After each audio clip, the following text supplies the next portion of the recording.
Hello, and welcome to another tropical update from Cayman Hurricane Center. I'm Adam, and this morning we're talking about Tropical Depression number 16 in the southwestern Caribbean Sea. This system is expected to intensify to tropical storm, which will have the name Nate, and also chance to become a hurricane with some potential for major hurricane. Particulars on this system as of the 5 a.m. advisory: 13.3 north, 83.3 west, moving generally northwestwards. 7 pressure 1004 with the max winds of 35. They are suggesting, however, that with the buildup of convection and the starting of organization of banding, that there is some potential that this could be a tropical storm or nearing tropical storm intensity.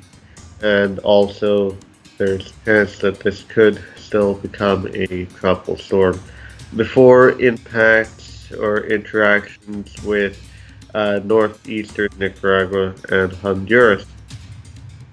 And in terms of the forecast track, it's a bit foggy, a bit sketchy, but generally, uh, the initial forecast track for the time being is for general continued northwest to northnorthwesterly direction. Um, However, there are some possibilities that may change as well. We'll get to that in just a second. Either way, deep amount of convection building in on the bands and near the core of the system here, and that we would expect to continue through the morning and going forward. Also on the outer banding areas just off of northwestern Colombia and extending northwards, uh, fair decent banding that is affecting areas such as the Cayman Islands, Jamaica, and even parts of Cuba with rainfall and in and out gusty winds. Sort of the similar thing with the western side of Central America and into the eastern Pacific. This is parts of the banding as well as being enhanced by the monsoon trough, and so it's a organizing system. So uh, the estimated center, and when I say estimated, it's estimated. There is no recon aircraft flying in at this time, and so this is really used as satellite positions, and again, not as accurate as the recon data, but estimated center again somewhere in this general area, or the tighten that up a bit. This general area, the center could easily be a bit further north in the east, say here, or even further north, say here. Again, not exactly too sure as there's no recon aircraft. The wind flowing around the area is showing the general note that there is a circulation there. Nothing too definitive yet on a center.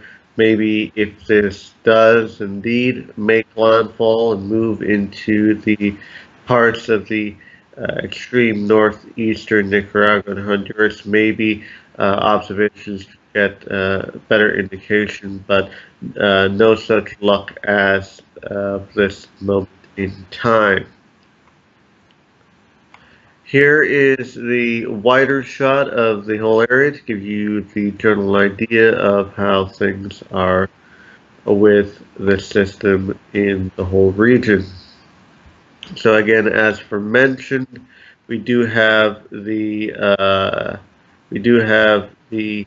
convective mass that is building around areas such as just off of Colombia, extending through Jamaica, portions of Cuba, through the Cayman Islands, and again extending out in already into sections of Honduras, Nicaragua, and some flaring, uh, partially due to the system, also partially due to the monsoon trough flaring up on the western sides of Nicaragua and Honduras.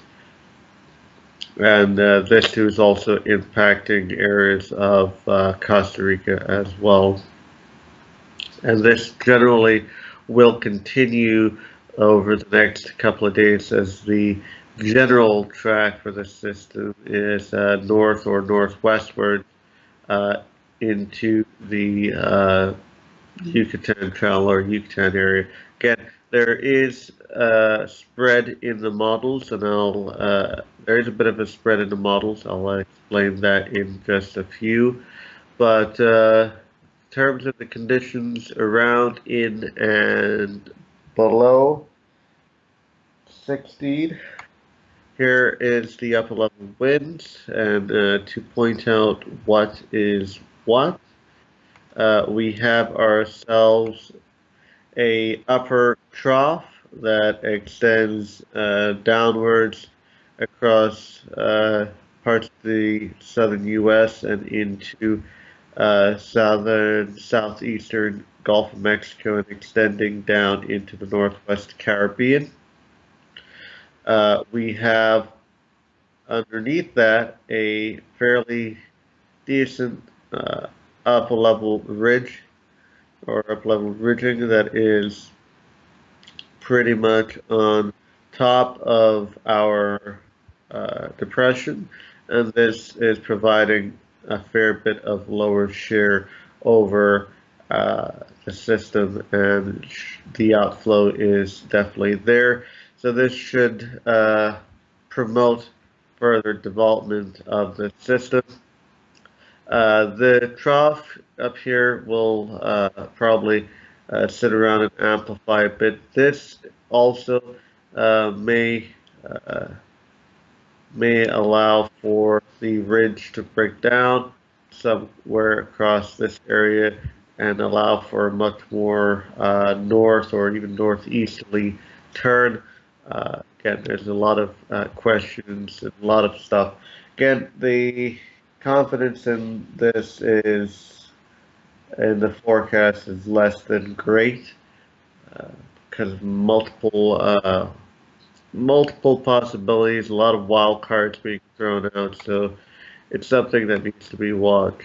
The other thing here is the high sea surface temperatures and high ocean heat content. Now, I would say this, just ignore this here.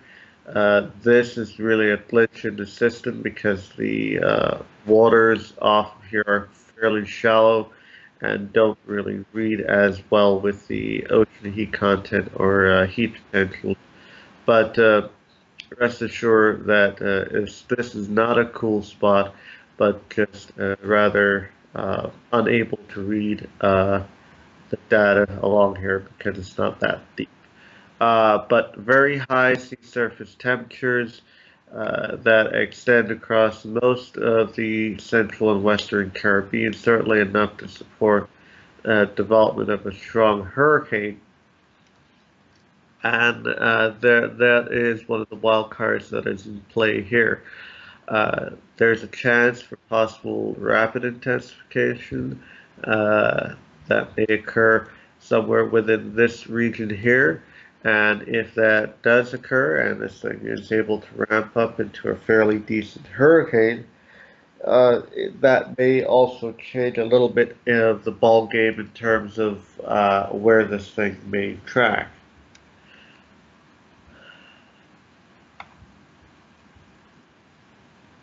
So overall, so we have our storm system developing along here, or rather along here, or near about, and so looking at the forecast guidances, and not only are we talking about, the GFS, the European, but also uh, other models and their ensembles and all of them. Looking at all of them, we do come to uh, the conclusion that this thing could track anywhere from all the way out east to as such, to all the way west as such. So with this being fairly wide, again, there's multiple possibilities that may take place.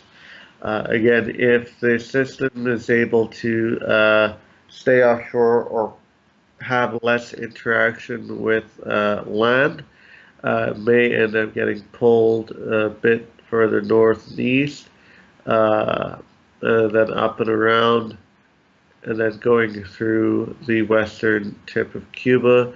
If it moves more into land, it may take a further uh, westerly track up along this side of the model ranges.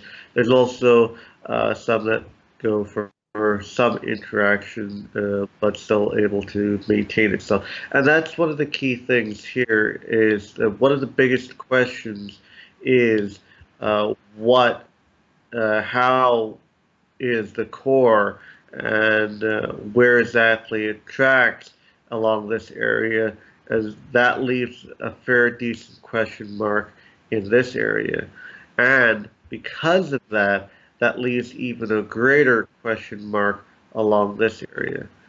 For the time being, the official cone has this thing stretched from here going up.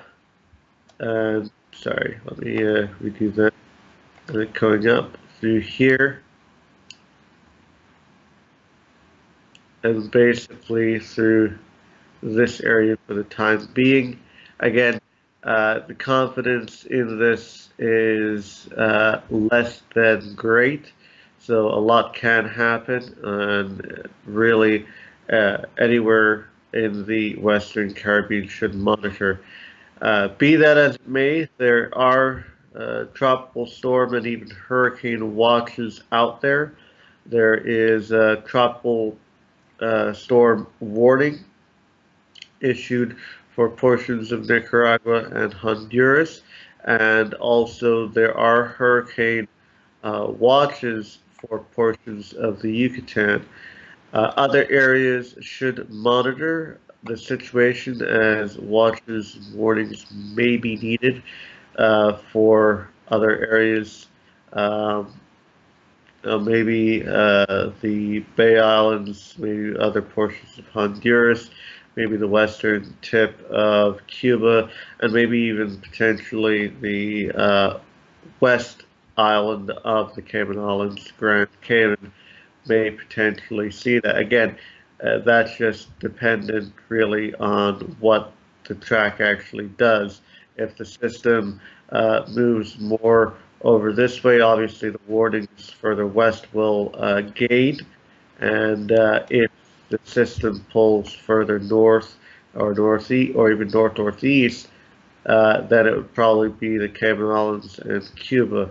Again, there's a lot of questions that is in play at the moment, and because of such, the recon flights for today, which includes the Air Force, the United States Air Force Reserve's C-130 Hurricane Hunter aircraft, the NOAA P-3 aircraft, and the Gulfstream NOAA aircraft, which, again, the NOAA Gulfstream aircraft will be flying upper level missions around the system, synoptic missions, and they'll also get synoptic soundings from the state of Florida as well. And this will go into helping with the forecast and helping to make the models better and the general forecast a lot more clearer. And this is not a definite, but it should make things a little bit more clearer. And the more recon we get, the better and better the forecast becomes.